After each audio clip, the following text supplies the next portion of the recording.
Hey everyone. At long last, it's time to go over the solution to my most difficult challenge yet, Mission Impossible. With a combination of careful execution and some crazy tech, it is possible. Let's dive in.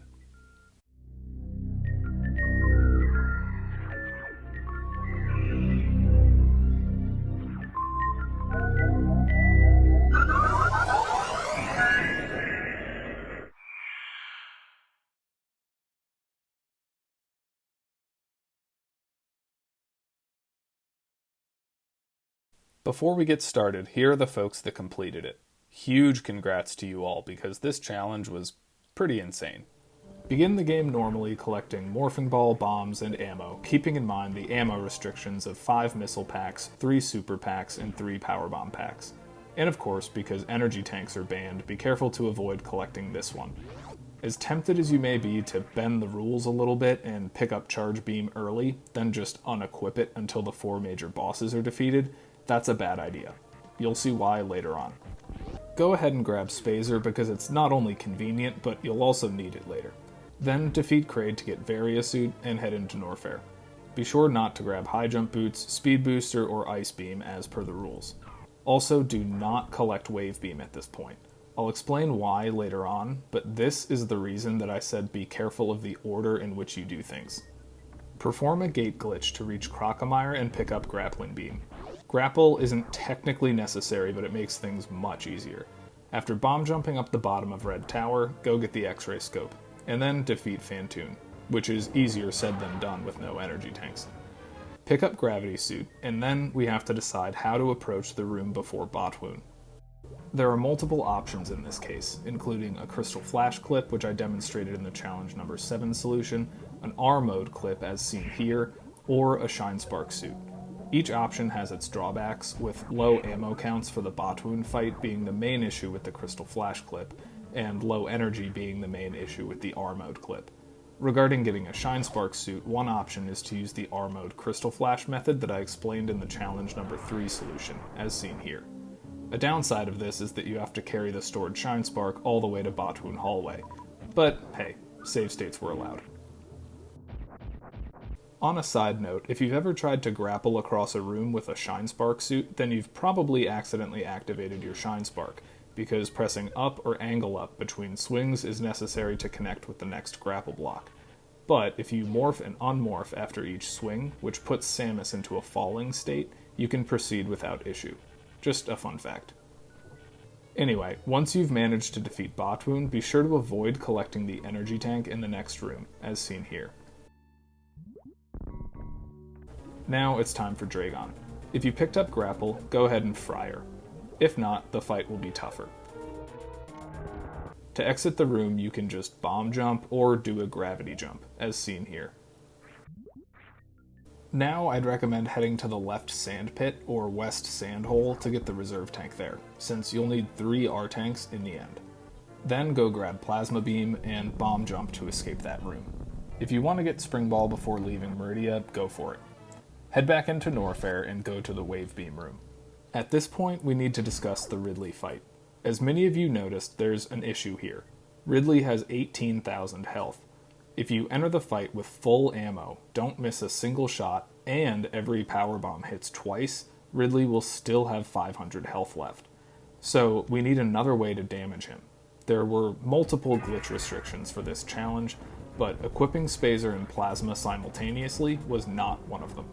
It's time for a flashback to challenge number 1, where we used the Chainsaw Beam, which is the combo of Wave, Spazer, and Plasma, to get through the Zebatites and Mother Brain's room. As I mentioned in the solution video, the Chainsaw Beam only deals damage if a power bomb is active. We'll come back to that point in a second. First, we need to equip Chainsaw Beam. As you probably know, to equip Spazer and Plasma together, you typically turn on Spazer, highlight one of the boot upgrades, then press left and A simultaneously. But we don't have any boot upgrades in this case. If you press left when a miscellaneous or suit upgrade is highlighted, it jumps over to your reserve mode, which is not helpful. However, if you press left and down simultaneously, it'll jump directly to the uppermost beam upgrade that you have. So if Spazer and Plasma are the only 2 beam upgrades you've collected, and you have Plasma equipped, you can highlight any miscellaneous or suit upgrade, and then press left down, and A at the same time to equip Spazer as well. Then just collect Wave and you've got the Chainsaw Beam. This is the reason we didn't get Wave Beam earlier. Had we done so, it would have been the uppermost beam upgrade in the menu, making it impossible to equip Spazer and Plasma simultaneously. Now head to Lower Norfair with Chainsaw Beam equipped. Perform a gravity jump and a few wall jumps to get through the lava dive room, as seen here. Then perform a green gate glitch to pick up Screw Attack. To get back out of this room, and to get through the worst room in the game, you can bomb jump or wall jump into a spring ball jump, which I explained in the challenge number 7 solution. Or if you happen to be a fan of ludicrously precise wall jumps, you can do this. Once you reach the room before Ridley, make sure that you have at least enough ammo for a Crystal Flash, plus 1 extra power bomb, so 12 total. Then adjust your reserves so that you have 50 or less, but not 0, energy in them. Finally, damage Samus until she has 5 or less energy. Now we're going to use a strategy that'll look familiar if you've ever seen Shiny Zenny's low % reverse boss order speedrun, which I linked in the description. Use one of these bugs to enter Ridley's room in R mode. Zenny entered G mode in his run, but that's fortunately not necessary here because we have suits to protect Samus from the heat. As soon as you land on the platform, perform a Crystal Flash. When it's over, wall jump to the top right portion of the room and lay a power bomb. You'll notice that this power bomb doesn't actually explode. What we've done here is essentially trick the game into thinking a power bomb is active indefinitely, at least until R mode is cancelled. This is very useful for 2 reasons. First, part of Ridley's AI is to avoid power bombs. Because we laid the power bomb in the top right, Ridley is now basically trapped in the bottom left of the room. Second, I mentioned earlier that the Chainsaw Beam only deals damage when a power bomb is active. So, we can just stand right here and shoot Ridley. But first, this is where you should pause the video if you have a history of sensitivity to flashing lights, as I mentioned in the video description. Clearly, the game doesn't like this very much. But once Ridley is at 0 HP, which will take around 30 to 35 seconds of holding down the shoot button, we need to cancel R mode before he'll actually die. To do so, we need to trigger an automatic reserve refill. Damage Samus until she has 40 or less energy. Then jump onto Ridley's head right about here. Your reserves will trigger, then Ridley will immediately grab Samus and die. You don't actually need to jump on his head like that, it's just kind of fun. With Ridley out of the way, you have a choice regarding the Chainsaw Beam. You could unequip it, or you can keep it to use for the Zebatites in Mother Brain's room. The advantage of that is just fewer missile refills in Turian. I decided to keep it equipped. Anyway, be sure you have 3 reserve tanks before heading to Mother Brain. And don't forget to pick up Charge Beam. If you still have Chainsaw equipped, I'd recommend turning off Charge Beam for now to avoid accidentally crashing the game. Refill at the ship if needed, and head to Turian. Because we don't have Ice Beam, you'll need to kill the Metroids with power bombs, which is always a good time. Screw Attack is certainly helpful here, because while you're spin jumping with it, the Metroids can't attach to Samus, nor can they drain her energy if they're already attached. Once you've cleared all 4 Metroid rooms, be sure to refill at the ship before locking yourself in Lower Turian. After saying hi to the baby, we need to prepare Mother Brain's room by destroying the 4 Zebatites and completely breaking her glass tank. Be sure not to use any of your super missiles to open the pink doors or the eye door along the way. If you kept Chainsaw Beam equipped, use 1 power bomb and 1 missile to get through each Zebatite, leaving you with 11 power bombs. Then use 18 missiles to destroy the glass tank. Go back to the missile refill station, and now we can address the Mother Brain fight. Many of you pointed out that it seems impossible to defeat Mother Brain with 0 energy tanks. That's because her Rainbow Beam deals 300 damage if Variasuit is equipped. Because your maximum possible energy is only 99, no matter how many reserve tanks you have, they can only refill you back to 99.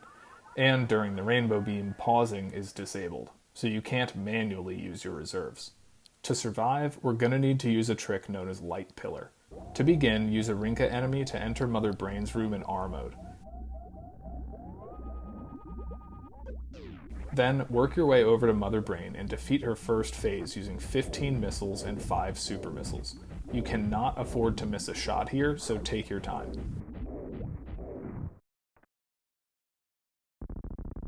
When that's over with, ensure that your energy is 50 or less, and perform a crystal flash to refill Samus's reserves.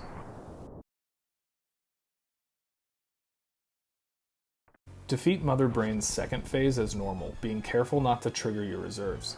Once she's at 0 HP, which will take 24 charge shots with this beam combo, before she fires her rainbow beam, activate the X-ray scope. While continuing to hold the dash button, press the item cancel or select button to unequip X-ray. Now you need to release the dash button and then re-press it and keep holding it as quickly as you can. You only have a couple of frames to re-press it. If you did it quickly enough, an odd pillar of light will surround Samus. If you didn't, you can keep trying until she fires the rainbow beam. Be sure to keep holding dash once you get the light pillar. Once the rainbow beam hits Samus, wait for your reserves to be triggered. At any point during the refill process, let go of the dash button. Then Samus's energy will remain constant for the rest of the rainbow beam. The reason this happens is not because she's invulnerable to it now, it's because the rainbow beam is draining her energy at the exact same rate that her reserves are refilling it. Once the attack is over, the reserves will finish deploying. Because Samus had 399 total energy before the rainbow beam, she now has 99 left. So to oversimplify it, this trick basically prevents your extra reserve energy from being wasted by allowing the rainbow beam to continue damaging Samus while the reserves deploy. Finally, just beat Mother Brain's third phase as normal, and don't forget to save the animals. Of course, a big thank you to ED for sharing ideas with me and reviewing this challenge before I posted it. Thanks for watching, everyone. I really appreciate all of your support. Cheers!